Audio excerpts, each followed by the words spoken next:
बे इउपिपिएलनि प्रग्राम बानायदों बेवहाय बेनि थांखि आरो उद्देश्यफोरा मा? दिनै सालबारि डिस्ट्रिक्ट इउपिपिएलनि गायसननाय सान 1 सेप्टेम्बर जोंनि सालबारि डिस्ट्रिक्टआ दिनै प्रथम गायसनजादोंमोन इउपिपिएल हिसाबै बेनि दिनै मोनसे बेखौ लानानै डिस्ट्रिक्ट वार्किं कमिटिनि मोनसे मिटिं जादों आरो डिस्ट्रिक्ट वार्किं कमिटियावनो दिनै जों फैदों ज'नो रायजोफोरखौ फैदों बिनि जोंनि अर्गानाइजेसन जिथु मेटार फैगौ 2020नि जिथु जानो गोनां बिटिसि इलेक्सन आरो बिटिसि इलेक्सनाव जों बोरै बाहागो लागोन आरो जोंनि दलीय स्थितिया बेयाव मा जानानै दङ बेफोरनि सायाव बाव आलोचना जादों। फैबाय थानाय बिटिसि इलेक्सनाव हाग्रामा महिलारि बिथाङा बुंदों फ्रेन्डलि गेलेगोन होनना इउपिपिएल आरो बिपिएफ बिनि सायाव नोंथाङा मा बुङो? नंगौ बिथांमोनहा जोंनो मोनसे प्रस्ताब हरदों जे फैगौ 2020आव जयै रायलायलायनानै गेलेनो होननानै किन्तु जों दासिम बिनि सायाव जेबो फाइनाल मोनसे माबायाव फैयाखै जोंनि साइडआव जों बेखौ रायलायबाय थानाय जादों आरो पलिसि मेकिं बडियाव बिनि सायाव जों रायलायगोन बिथांमोननि प्रस्ताबखौ लानानै आरो दा प्रस्ताब हरबानोथ' जानाय नङा बेवहाय मा धरननि मिलायलायनो हायो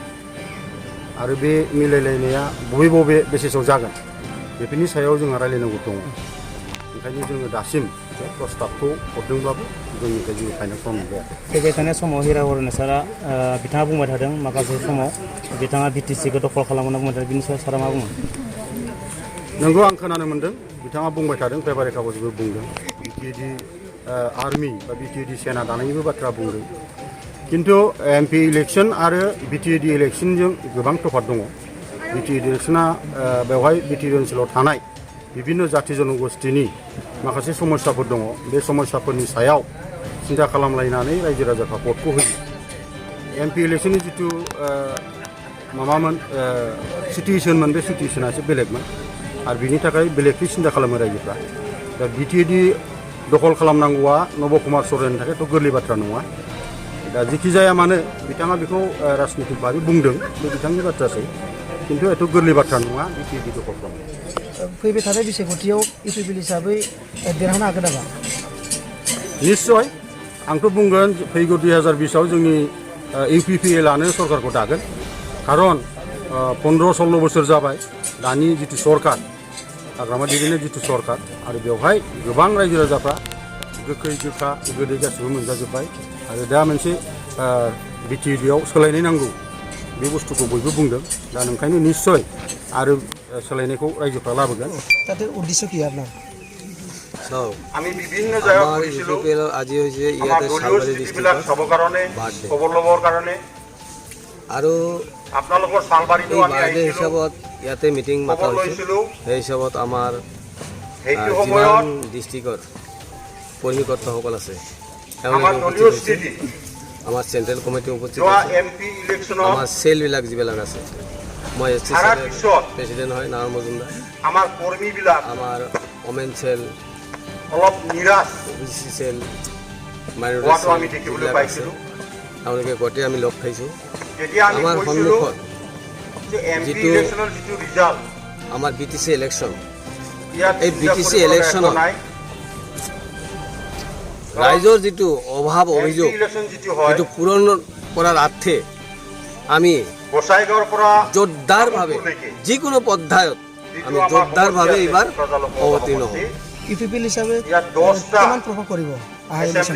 ইউপিপিএল হিচাপততো প্ৰভাৱ পৰিবই কাৰণ মানুহে বুজি পাইছে টেঙা আম কিমান দিন খাব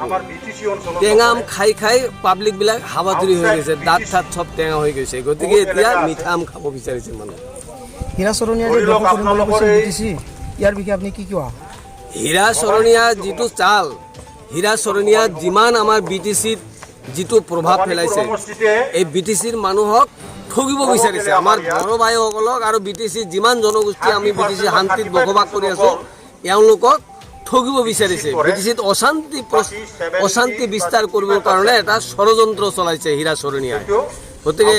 এই যিটো বড়ো অনাবড়ো কৰি আছে আমি সেই তাহানি যুগৰে পৰাই চলি আহিছোঁ বড়ো গাৰো ৰাভা মুছলিম আমাৰ এছ চি ভাইসকল যিমান আছো আমি একেলগতে ভাই দাদা ভাই হিচাপত আমি বিটিচি সুখী শান্তিতে বসবাস কৰি আছো কিন্তু এওঁলোকে যিটো চলাই আছে বৰ অবৰ যিটো অবৰ কোনটোনো জাতি আছে হীৰা চৰণীয়া কি বৰ না অবৰ কি দেখোন নিজে বৰ হৈ অবৰ কৈ বেলেগ মানুহক ঠগাই আছে কিন্তু মানুহে বুজা নাই জানো কিন্তু এই হীৰা চৰণীয়াৰ আৰু দাদাগিৰি বেছি দিন নচলে অহা ইলেকশ্যনত কিমানমান পোৱা যাব হিচাপে সিট কিমানখিনি আহিব সেইটো আমি ক'ব নোৱাৰোঁ কিন্তু আমি চৰকাৰ গঠন কৰিবৰ কাৰণে যথেষ্ট চেষ্টা কৰিম আৰু এইটো একদম মানে খাটাং আৰু আমাৰ বড়ো ভাইসকল আছে আৰু